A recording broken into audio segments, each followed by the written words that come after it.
안녕하세요. 법률사무소 기린의 건설분쟁 전문 변호사 최은영입니다. 오늘 직접 지급 동의서, 직불 합의서, 여러 가지 이름으로 부르시는데요. 발주자가 하도급사에게 하도급 대금을 직접 주겠다라는 직접 지급 합의서, 그 작성 방법에 대해서 설명드리도록 하겠습니다. 네, 여러분이 직접 지급 합의서 뭐 양식 없나요? 뭐 작성 어떻게 해야 되나요? 이런 질문들을 많이 주세요. 그래서 저희 사무실에다가 이제 의뢰를 하셔서 직불 합의서 작성하시거나 아니면 직접 지급 청구를 내용 증명으로 보내드리기도 하거든요. 우리는 모든 사안에 대해서 제가 검토를 해서 이렇게 작성하세요. 이 부분은 이런 문구를 넣으세요. 이렇게 말씀드리기가 어렵잖아요. 그래서 일반적으로 사용하실 수 있는 직불 합의서 아주 간단한 양식으로 오늘 설명을 드리겠다라는 말씀을 드릴게요. 이것은 이제 아주 간소화해서 모든 일반적인 사항에 대해서 이제 좀 문구를 많이 추상적으로 만들어서 작성한 것이기 때문에 각 개별 계약의 내용을 그런 특약사항이나 이런 것들을 구체적으로 반영한 내용은 아니다. 그런 것을 반드시 기억해 두시고요. 그래도 우리가 어떻게 작성해야 되는지를 아예 몰라서 어설프게 이렇게 한두 줄을 쓰시고 나중에 이거 인정이 안 되나요? 이런 일이 발생하는 것보다는 뭐 추상적이고 일반적인 내용이지만 그래도 정확한 문구가 들어가면 훨씬 도움이 되겠죠. 돈도 아끼고 모든 사안에 있어서 개별적으로 하실 때도 좀 유용하게 활용해 보십사 하는 차원에서 오늘 말씀을 드린다라는 것을 참고해 주시기 바랍니다. 본격적으로 말씀을 드리면 지금 양식에 있는 내용을 기본적으로 다 작성하셔야 된다라고 생각하시면 돼요. 직불 동의서, 직접 지급 청구서 작성하실 때 무슨 공사인지, 그다음에 하도급 대금 지금 직접 지급 받아야 될 게 얼마인지 이런 것들을 누락하시는 경우들도 많아요. 그래서 이 가장 기본 중에 기본이 무슨 공사에 대한 어떤 하도급 대금이냐. 이거 가장 기본이죠. 반드시 들어가야 되는 부분이고, 그리고 하도급 대금 얼마에 대해서 직접 지급 합의를 하는 것이냐.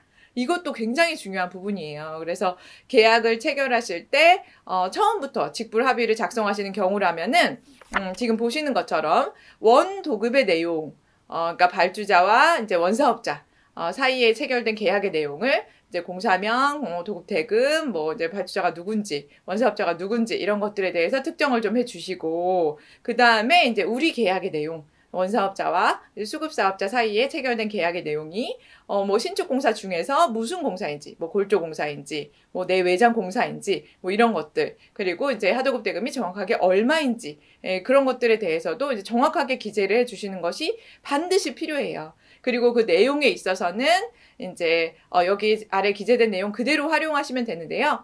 건설산업기본법이나 하도급거래 공정화에 관한 법률, 두 법률 중에서 어떤 것이 적용될지는 사안에 따라 다르거든요. 그래서 하도급법이 적용되는 경우에는 건설법이 적용되지 않아요. 하도급법이 건설산업기본법보다 더 특별법이기 때문에 우선 적용되거든요. 그런데 이제 하도급법에 적용되는 적용 대상은 제한적이에요. 중소기업에 해당이 돼야 되고 원사업자가 이제 하도사보다 더 큰 규모의 매출을 가지고 있어야 되거든요. 그래서 이런 여러 가지 요건들이 필요하기 때문에 하도급법에 적용이 되는 경우라면 하도급법으로 가시면 되는데 그렇지 않다. 그리고 이제 공사를 그냥 수행하신 부분이다 라고 한다면 건설법에 적용을 받을 수 있어서 장비 임대료도 마찬가지고 자재를 제조 납품한 경우에도 마찬가지예요. 그래서 건설산업기본법도 써두시고 하도급법도 써두시면 둘 중에 가능한 것으로 적용받으면 된다라고 생각하시면 돼요. 그리고 그 다음으로 이제 원사업자, 이제 수급인이죠. 수급인이 발주자에게 하도급 대금을 이제 청구할 때는 본인이 받을 돈과 하도사에게 직불해야 될 돈을 구별해서 발주자에게 기성청구를 해라 라는 내용이 있고, 그렇게 기성청구를 하면 발주자는 이 수급사업자에게 아래에 기재되어 있는 수급사업자 계좌로 하도급 대금을 직접 줘라 라는 내용이에요. 그런 내용이 기본적으로 잘 정리되어 있으니까 이걸 활용해 보시면 되는데요.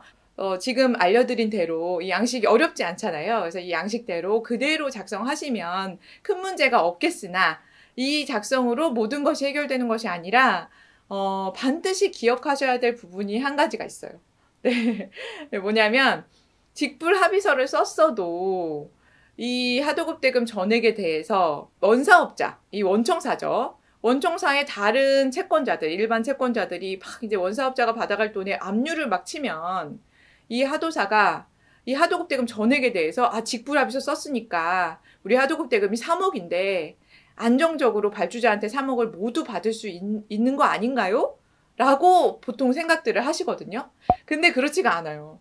예, 중간에 우리가 공사를 하다가 원사업자의 일반 채권자들이 압류를 막 걸어와요. 발주자가 원사업자한테 줄 돈에 압류를 막 걸어서 주지 마세요. 이제 내가 뺏어갈 돈이에요. 이렇게 해서 태클을 걸면 우리 하도급 대금도 일단 묶여요. 직불 동의서가 있어도, 직불 합의서를 썼어도, 직불 합의한 내용에 있어서도 이게 영향을 받는다. 영향을 안 받을 수가 없다. 그것이 이제 판례의 입장이거든요. 그래서 이 압류가 들어온 시점 기준으로 발생한 기성대금, 이 하도사가 수행한 공사에 대해서 발생한 기성대금만큼은 하도사가 우선적으로 받아갈 수 있지만 그 이후에 발생한 기성대금은 이 일반 채권자들하고 나눠서 가져라. 채권액 비율대로 나눠서 가져라. 이렇게 보고 있어요, 판례가. 네, 아직까지는 이제 대법원이 그런 입장을 고수하고 있기 때문에 여러분 직불 동의서가 100% 이렇게 만병통치약이 될 수가 없는 상황이에요. 그래서 직불 동의서 작성하셨어도 기성 청구를 꼬박꼬박 하시고 이 수급 사업자한테 매달 지금 기성고대금 이만큼 발생했습니다. 이만큼 직불해 주세요. 이거를 우리가 당연히 계약 상대방인 이제 원사업자한테 대금 지급 청구를 하셔야 되고요. 그리고 여러분 제가 말씀드리고 싶은 것이 발주자한테도 같이 보내세요. 기성대금 청구를. 그래서 이제 이 원사업자가 발주자한테 이 직접 지급 청구를 꼬박꼬박 해주면 좋은데 원사업자가 그 의무를 좀 게을리하는 경우들이 있거든요. 그러면은 나중에 이제 문제가 생겼을 때 이 직접 지급 청구가 이제 몇 월 며칠 날짜 기준으로 발주자한테 도달을 했니 안 했니 뭐 이 압류가 며칠 날 도달을 했고 하도급 대금 지급 청구는 뭐 몇 월 며칠 날 도달을 했느냐 이 날짜를 막 따지게 되거든요. 그러니까 여러분 지금 이 법리적인 내용이라서 디테일하게 다 그 법리를 알려드릴 필요는 없지만 이거 한 가지만 기억해 두시면 돼요. 원사업자가 기성대금 청구를 게을리하면 하도사가 불이익을 받게 된다.